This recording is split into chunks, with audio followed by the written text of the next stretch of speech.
Bismillahirrahmanirrahim. Assalamualaikum warahmatullahi wabarakatuh. Hai, perkenalkan nama saya Nindi Ramadhani Kurniadian dengan NIM 2010901011 dari kelas Psikologi 1 UIN Raden Patah Palembang. Baiklah, tujuan saya membuat video ini untuk memenuhi tugas dari mata kuliah Psikologi Pendidikan yang diampu oleh Dr. Muhammad Uyun, MSI. Sebelum saya memulai pembahasan, saya akan terlebih dahulu menjelaskan apa sih psikologi pendidikan itu. Jadi, psikologi pendidikan adalah suatu disiplin ilmu yang peduli dengan proses dalam pembelajaran, juga penerapan metode serta teori psikologis dalam proses pendidikan.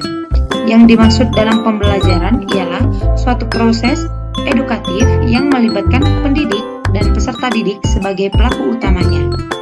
Pendidik di sini berperan sebagai fasilitator dalam perkembangan peserta didik. Di sisi lain, peserta didik merupakan subjek pembelajaran yang sedang mengembangkan dirinya. Pun mendefinisikan skema sebagai struktur mental atau kognisi yang dengannya seorang secara intelektual beradaptasi dan mengkoordinasikan lingkungannya. Oke, next.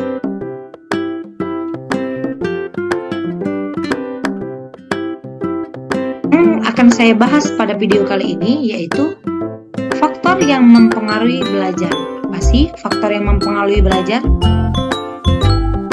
Soekardi menyatakan bahwa prestasi belajar dapat diartikan sebagai suatu hasil yang dicapai siswa melalui usaha belajar atau suatu bukti keberhasilan belajar yang dicapai individu. Soekardi menambahkan bahwa prestasi belajar dapat diperoleh melalui evaluasi yang dilakukan oleh guru atau dari hasil tes prestasi baku atau dari keduanya. Secara umum, faktor-faktor yang mempengaruhi proses hasil belajar dibedakan atas dua kategori.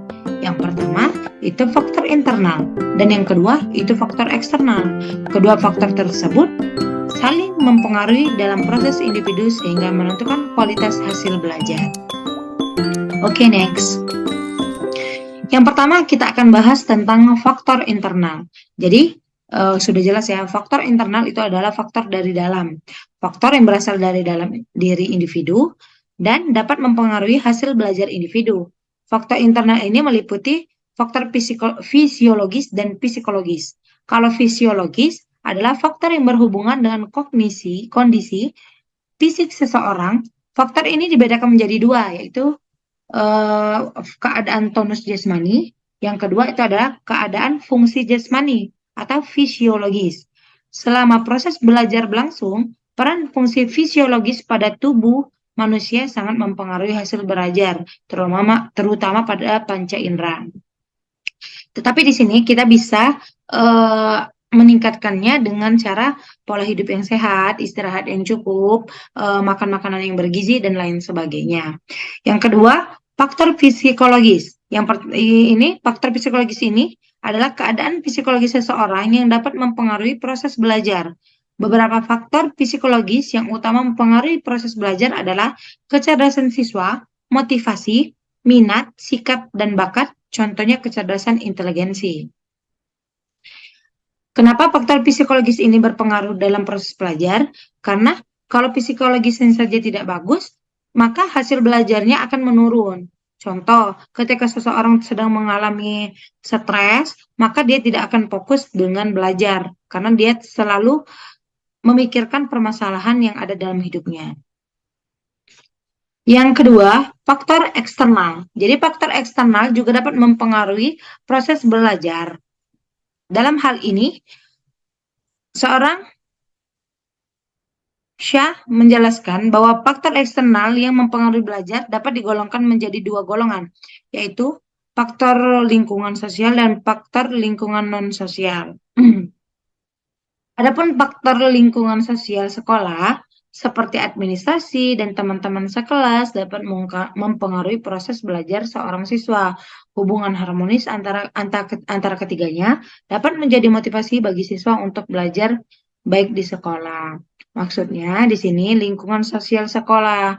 Kalau lingkungan sosial sekolahnya bagus, guru-gurunya ramah dan teman-temannya juga baik, maka memungkinkan seorang siswa itu menjadi senang bersekolah, menjadi semangat untuk belajar. Yang kedua, lingkungan sosial masyarakat. Kondisi lingkungan masyarakat tempat tinggal siswa akan mempengaruhi belajar siswa. Lingkungan siswa yang kumuh, banyak pengangguran, dan anak terlantar juga dapat mempengaruhi aktivitas belajar siswa. Paling tidak, siswa kesulitan memerlukan teman belajar, diskusi, atau meminjam alat-alat belajar dan kebetulan belum dimilikinya. Maksudnya di sini, seorang siswa itu susah kalau lingkungan masyarakatnya saja tidak ada yang berpendidikan, tidak ada yang sekolah, maka dia susah untuk berdiskusi pelajaran-pelajaran apa yang ia tidak ketahui, kecuali kalau sedang di sekolah. Nah, itu sangat mempengaruhi dalam proses belajar siswa ketika di luar sekolah. Yang ketiga itu adalah lingkungan sosial keluarga. Menurut saya ini yang paling penting dalam proses pembelajaran, karena lingkungan ini sangat mempengaruhi kegiatan belajar, ketegangan keluarga, sifat-sifat orang tua, demografi keluarga, letak rumah, pengelolaan keluarga, semuanya dapat memberi dampak terhadap aktivitas belajar. Karena sesungguhnya peran orang tua itu adalah peran yang paling penting dalam proses pembelajaran anak. Oke. Baiklah, selanjutnya. Psikologi pendidikan adalah perkembangan dari psikologi perkembangan dan sosial, sehingga hampir sebagian besar teori-teori dalam psikologi perkembangan dan sosial digunakan di psikologi pendidikan dan lainnya. Teori dan praktek dalam psikologi pendidikan bagi guru atau pengajar yang dijelaskan dalam pandangannya, psikologi pendidikan adalah sebuah subdisiplin ilmu psikologi yang berkaitan dengan teori dan masalah kependidikan yang berguna dalam hal-hal berikut. Yang pertama, penerapan prinsip-prinsip belajar dalam kelas. Yang kedua, pengembangan pembaharuan kurikulum. Yang ketiga, ujian dan evaluasi bakat dan kemampuan. Yang keempat, sosialisasi proses-proses dan interaksi proses tersebut dengan pendayagunaan tanah kognitif.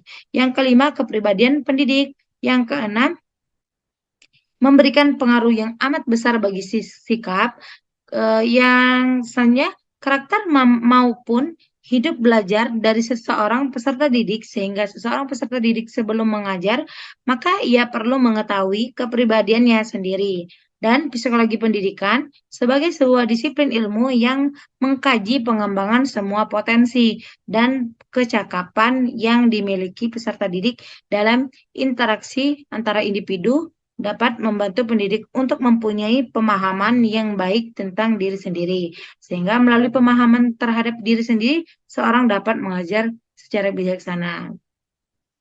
Di sini saya menjelaskan bahwa psikologi pendidikan itu juga penting dimiliki, diberikan pengetahuan kepada seseorang guru, karena dengan adanya psikologi pendidikan proses pembelajaran dapat berjalan dengan lancar, entah itu dari kurikulum, dari kepribadian siswa, mengetahui kepribadian siswa, terus melakukan evaluasi belajar dan lain sebagainya. Baik, selanjutnya ada banyak faktor yang dapat mempengaruhi siswa dalam belajar. Faktor-faktor ini dari internal dan juga eksternal tadi. Kita bisa mengetahui dan membedakan faktor mana saja yang bisa meningkatkan belajar siswa. Banyak kasus ya, penyebab kegagalan studi disebabkan karena kurangnya ketidaktahuan. Apa saja faktor yang mempengaruhi belajar siswa tersebut? Karena kebanyakan eh, kita tidak melihat kegiatan siswa ketika siswa tidak lagi di sekolah. Padahal kita sebenarnya bisa memantaunya dengan cara mengajak siswa tersebut berkomunikasi atau lain sebagainya.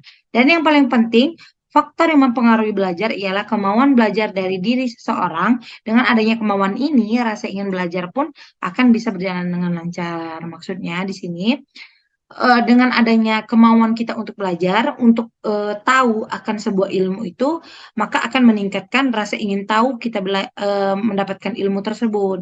Kalau dari diri sendiri tidak mau belajar, gimana sih mau masuk pelajaran tersebut? Baiklah, mungkin itu saja yang dapat saya sampaikan. Apabila ada salah kata, saya mohon maaf. Kepada Allah saya mohon ampun. Saya ucapkan terima kasih. Wassalamualaikum warahmatullahi wabarakatuh.